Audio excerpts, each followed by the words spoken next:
corruption. When I interviewed you 3 years ago now, in your first interview as you assumed power, you said that the main issues for the people of Nigeria are corruption and even electricity.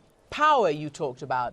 Well, today, those are still the same issues. Some 60% of the people of Nigeria don't have enough or regular power, regular electricity. There are constantly shortages and outages. 3 years later, what do you have to say about that? I would have loved that you asked an ordinary Nigerian on the streets of Lagos, Abuja, or any other city this question about power.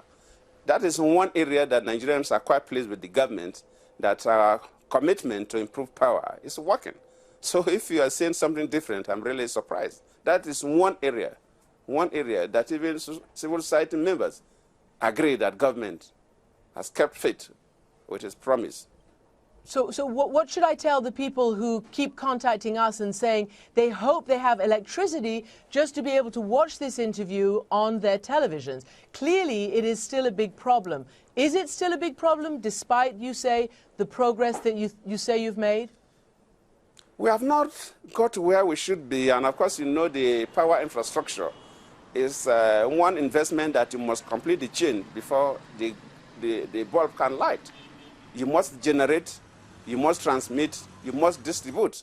And even if you have the money and the political will to do so, you cannot do it overnight. And we're working very hard.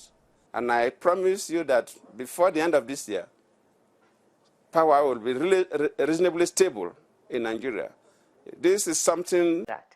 So before you declare me too much of an optimist, let me share with you the numerous challenges which confront the country. Even though we've been growing, Nigeria, like most in Africa, faces a large infrastructure deficit. The inadequate infrastructure is holding back economic growth by at least 2 percentage points per annum, according to a recent World Bank study. And we need about $14.2 billion per year to bridge the infrastructure gap, with $10.5 billion needed for federal infrastructure alone. And currently, we're spending about $6 billion. Absence of adequate infrastructure in Nigeria, particularly poor electricity supply, adds a massive 16% to business costs in the country, compared to 2% in South Africa, 5% in China, and 10% in India.